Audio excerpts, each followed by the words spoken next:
اللي شايل همها صوتها وروحها ودمها ادانا حرية وأمل وحياة نعيشها. بلدي اللي وقت الشدة دايما في النهاية بتنتصر واللي محدش جمع. Welcome back, ladies and gentlemen. Starting off our discussion with His Excellency Ambassador Miligy.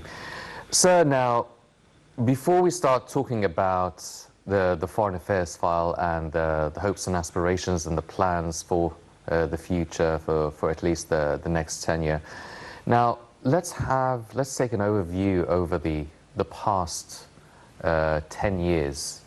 What were the main characteristics that really identify Egypt's foreign affairs strategies and file? Well, I think that it's very important to focus that the most important file that His Excellency the President was really interested in was the most vulnerable social class in Egypt. And by this I mean the one who really are in dire strait and that they really have been neglected for such a long time. And it's not just about the social class as much as its needs. So they need industries, they need work, they need better understanding to their problems. And I think this was the first mission that the President have tackled in the first 10 years. We should not, of course, forget many initiatives. Maybe the most renowned one is the one of the decent life. For the Egyptians who were really in need for respect. Don't forget that this was the slogan of the President, that these people did not find someone to take care of, and this is his mission to do so. And I think based on just this sentence, he was elected the first time. Of course, things have evolved and have developed, and the situation is much more complicated now in view of the international circumstances around us, in view of the regional situation, in view of even the internal wars that we had to go, especially in the field of security and northern Sinai and all this. So I mean, the problems that we faced and the challenges that we had to face were astronomous. However, the President in 10 years to change, actually, and I mean to change the face of Egypt.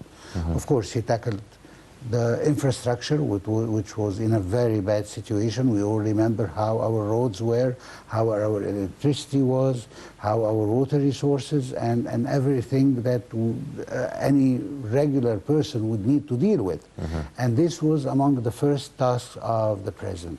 So I think the most important thing that he was focused on is the Egyptians, and especially the most vulnerable one. I think this is where we have to start today when we are trying to analyze the last 10 years. Well, you've mentioned some of the main focuses over the past 10 years, and also the Foreign Affairs file. There were many different equations that Egypt needed to modify, especially after 2011. Egypt's position globally, politically and economically as well, was really shaken, was not how the whole world used to see Egypt, and in a way, we needed to rebuild or restructure our position globally, which we have achieved so far. But one of the files that Egypt dealt with, or had to deal with, since 2011 actually, was the Nile Waters file and the Ethiopian Renaissance Dam. And this was one of the gateways for the President to really work on enhancing the Egyptian-African relations, really needed to strengthen and revitalize the political and foreign relations with the rest of the African states. How would you rate these efforts so far, and where should we go from here? Well, unfortunately, it's very hard when you are trying to deal with a file in respect with the international law, while your adversary is not abiding by it. It's not a fair game, to be honest. I mean, Egypt have, from day one, have said that war was not an option, and actually you've seen that the situation, no matter how hard it evolved, but President Sisi kept his calm, and that we are going to maintain the relations and maintain the negotiations up to the last round of negotiations, and we are not going to resort to any violent mean to resolve the situation. However, we need to all understand that we should respect the international law. Unfortunately, our adversary, Ethiopia in this case, do not abide by the same rules. We've seen them once after once and time after time. They are always dealing with the status quo, that they're going to do the situation and then let you think whatever you want to think. But we did not just do that. I mean, we went to our negotiations. We had a plan based on international law, and we presented this to the international organizations, and we have presented our case in how that, in order to, as a country that that uses the water Nile, needed its a portion of Yes. this water, and this is plain international law. And so far we didn't suffer, but we don't know about tomorrow. However, although we mentioned that we are not going to resort to any wars or any violent actions, but I think that we have mentioned also that the lives of Egyptians is not a matter of negotiations. Yes. So that would definitely mean that the door is open for any action that we would take in order to secure the life of now 115 million Egyptians, that they depend by 96 or 97% on the River Nile. Yes. And accordingly, this is not a joke for us. We are also trying to deal with the situation in a very pragmatic way. We have stopped cultivating many plantations that needs a lot of water resources, such as rice, for instance. Yes. We have cut down the cultivation of rice to a very low limit.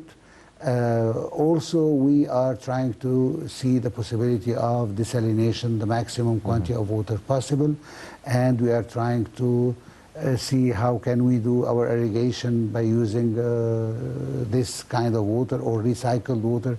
So we are doing what we can do to make the best use out of the water that is given to us. But at a certain limit, if the Ethiopian will continue with their projects, which actually we are not against, we have to understand that the idea of Egypt wanting the water, and this is the propaganda of Ethiopia regarding this file, that Egypt is still dealing with Ethiopia as if it is a colonial force. It is not the case. We have mentioned from day one that we totally understand the concerns of Ethiopia regarding their development and regarding their needs for electricity and other means and resources in order to develop their country. We totally respect that, and we even offered to help them. The idea of that Egypt wants the water for itself, regardless of other countries, this is not the reality that Ethiopians are trying to promulgate. The idea is that we want our fair ratio of this water that is entitled to us by the international law. And in order to do so, we want to direct honest negotiations with goodwill in order to reach an agreement that is going to be binding for all countries involved, including Sudan. Yes. And there is nothing wrong with what we said. The problem is that when you have a partner who doesn't want to abide by the regular international law and want to impose his point of view on the negotiation. I can say that we 100% succeeded. Actually, we did not. But that doesn't mean that we totally failed. The pressure is mounting, and Egypt is not going to let go, because we are talking about the life of our citizen. So the floor has to stay open until we reach an agreement. And this is what we are trying to do with our persistence, with the help of international organizations and many active players on the international arena, such as the powerful countries of the EU and the United States and other countries who can help with these issues. We, of course, the situation has been a little bit retreated because of the situation in Gaza, which is very eminent at the time being, but I'm sure that we will have to sit again with our Ethiopian neighbors and negotiate the best deal possible for both of us to achieve our goals and our development needs that we both are looking for. Yes. Your Excellency, now you've alluded to the difficulties and the different circumstances that Egypt's foreign affairs file had to deal with over the past 10 years. And some of these issues were a conflict in Libya, our western neighbor, a conflict taking place in Sudan, our southern neighbor, and quite recently as well, our eastern neighbors, what's taking place in Gaza. Now, we've already worked in securing our North Sinai with a war on terror, dealing with our western neighbors and dealing with Daesh, dealing with an uprising in Sudan. How successful do you feel that we were, and what are we expecting from these conflicts that are surrounding Egypt for the future? Honestly, very much. I mean, I feel that we really nailed it. To that point, I can say this. I mean, I don't think that any country in the world can survive what Egypt has survived the last 10 years, looking at our neighbors, our direct neighbors, and how the situation is. I mean, if we take the Mediterranean as an exception, all our other borders are suffering from either a civil war or a very hard political situation or economical situation, and even genocide. And all this is right on our borders, right, exactly, the other side of our borders, exactly. So I don't want to jinx it, but I don't think that any country could have survived what we survived this. Yes, we have difficulties, and these regional problems are having a very severe impact on us. But we are still here, we are still fighting what we think is wrong, and we are still trying to develop our country. I'm sure that we've all seen the recent development in the situation after everybody have thought that Egypt is going down the drain, and that we are going to declare our bankruptcy and so on. And we made this deal that convinced many international monetary institutions that Egypt is on the right track and we can do it. And that's why even we have a flow of hard currency that is coming towards Egypt on one side. We are continuing our economic reforms, and we have a new administrative capital that actually, I mean, this maybe wasn't the subject, but actually, when I saw the sworn-in a couple of days ago, and I saw how the new administrative capital looks like, I felt very proud. I felt proud before being a political analyst or being a diplomat or ambassador. As a just simple Egyptian, I felt so proud that we have accomplished this and we are still here. Yes, we faced some difficulties, but because the infrastructure was in a very bad situation, it's not a secret. I mean, we all remember how it was and how it is right now. We have to give the credit, even if we are dissatisfied with other things. Nothing can be done in one day, but we are doing what we can. The government is doing what it can. We had some problems, yes, we admit it, but we are advancing. We are on the right track. And we have to understand that if we were not on the right track, whether we're talking about the Americans or the Europeans individually and collectively as the EU, would not have come here on our doorstep to tell us that we want to help and we want to be part of your future success. This shows that there is confidence that Egypt can turn the situation around, and that's what we did. We have to, as we have criticized before, we have to give ourselves the credit of what we have accomplished. We have done a great deal.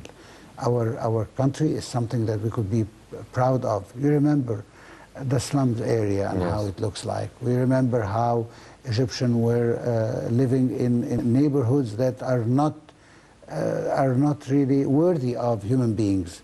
Now we have new areas. I mean, any other president than our current president would have think about major project just to get money.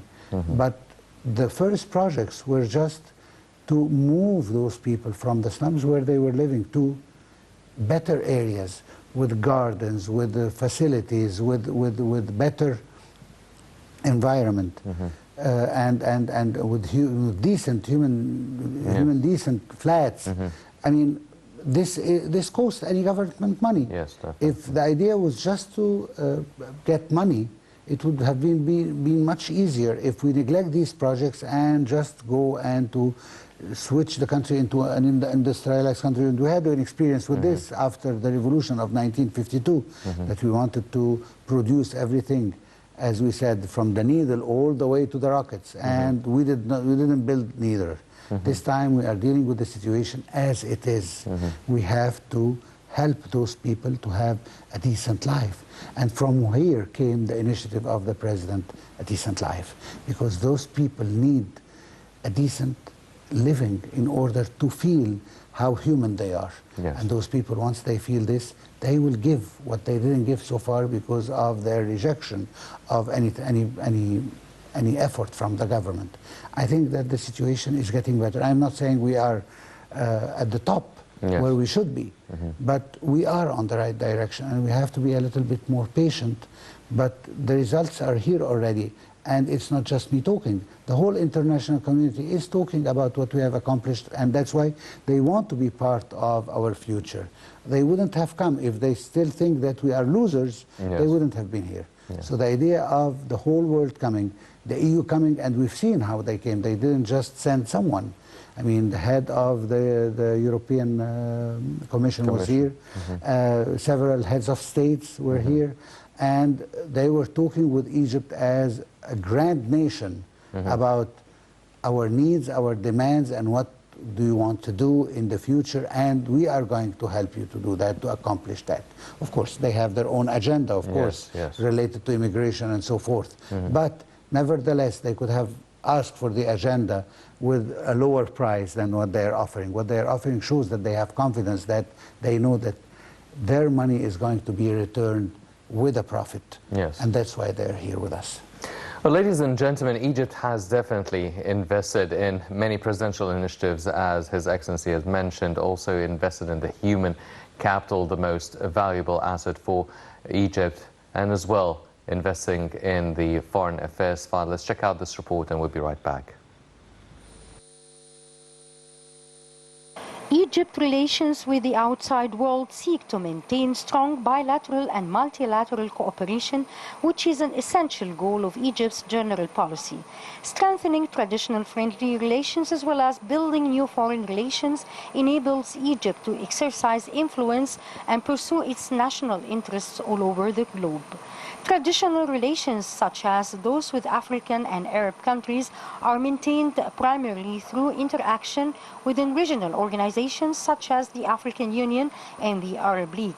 Bilateral relations with Arab and African countries are also promoted through continuous consultations, widening the scope of cooperation in various fields and exchanging expertise in different areas of development.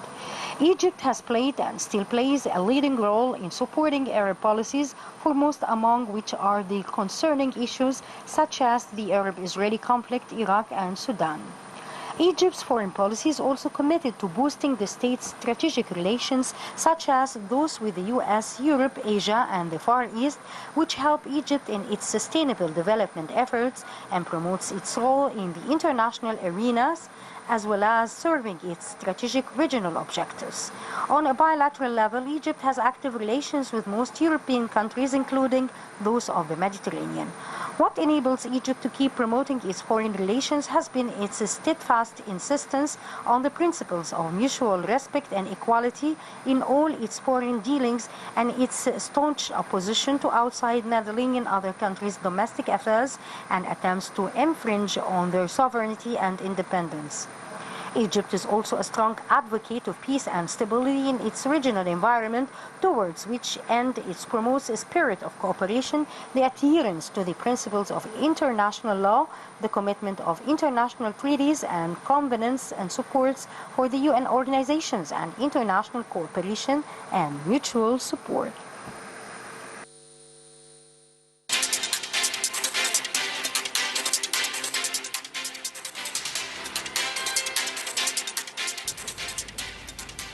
Welcome back, ladies and gentlemen. Continuing our discussion with His Excellency Ambassador Miligy. Sir, now, if we're talking about, I mean, we spoke about the main challenges that we face domestically, the foreign challenges regionally, and if we are looking at the future of the foreign affairs file now, first topic on the agenda is the conflict in Gaza. Now, you've highlighted the visits that the President is receiving almost on a daily basis, be it from leaders of European countries, the head of the European Commission, the UN Secretary General, head of the UNHCR.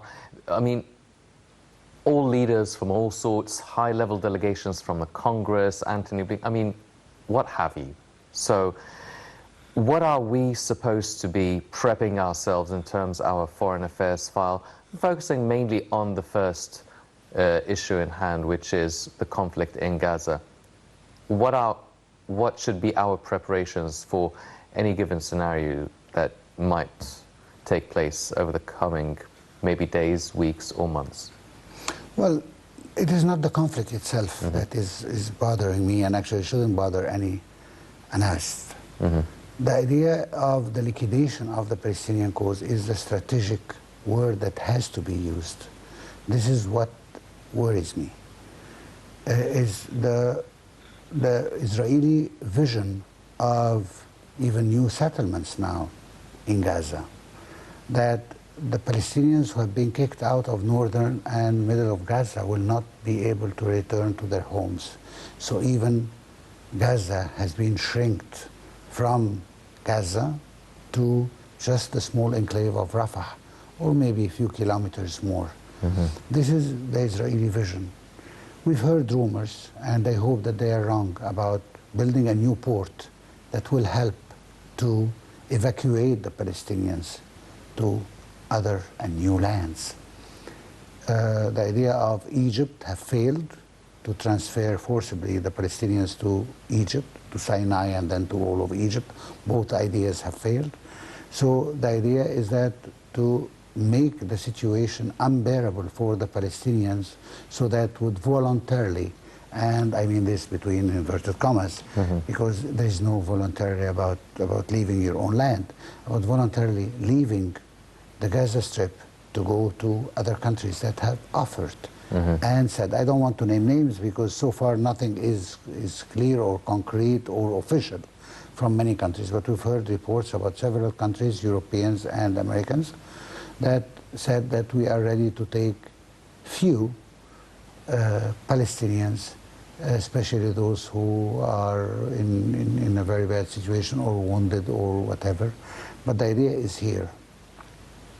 And my fear, and I think Egypt's fear, is the liquidation of the Palestinian cause by seizing the opportunity of what happened the 7th of October to change demographically the situation in Gaza and geographically by seizing more Palestinian land to annex it to Israel. Unfortunately, I mean, the whole world is talking about two things: that there was attack on Israeli civilians the 7th of October, and actually I do not really understand the term of civilians. We all know that all Israelis are part of the IDF until the age of 55, and even more sometimes.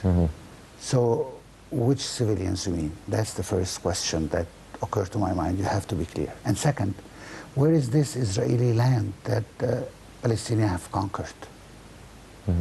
Where is it exactly? How do you know that this is Israeli land? Israel is the only country maybe in the world that so far have not given the whole world the exact dimension of the country. Where are the Israeli borders exactly, so that Palestinians would have to respect those boundaries and not to cross them. Even Israel itself did not recognize any frontiers, any boundaries. And accordingly, you cannot just claim it the way you want it and whenever you want it. Give us your land so we would know what isn't the land of the Palestinian, and accordingly, we can convince the Palestinian not to do so. Second, the second narrative that we're talking about, that the Palestinians are doing what is known as a resistance movement. And this resistance movement is due to the presence of an occupation. Did Israel at any point said that it is really willing to discuss the issue with goodwill with the Palestinians to reach an agreement about a two-state solution? Never happened. Even when they said that they were very close to reach an agreement, this was never true. This was a pure lie. You remember at the time of President Arafat, this never happened. And what happened is that they offered him the best deal they could offer. And this do not concern the refugees who are living outside of the Palestinian or the Israeli territories, who don't have the right until today to get back to their land. This does not include Jerusalem. This does not include the future of the settlements, and it's just to recognize the status quo on the ground. And this was not fair to say that we offered the deal and the Palestinians have rejected it. So at the end of the day, we have a situation that is really a hard one. And to add to it, currently now we have so many mixed messages that we are receiving from the West in general and from the United States precisely. I mean, the United States help and actually it has its objections about the Security Council resolution and said that they would not accept this word, and you have to change the wording from permanent to lasting, and so many things that we heard about the resolution 2728. And at the end, when they finally reached an agreement and the resolution appeared with the blessing of the United States, who abstained from voting against, and at the same session, the United States comes and says it's a non-binding resolution, which is totally against the international law. In another violation from the United States, the major supporter of Israel, that Israel, you should not listen to what we say here.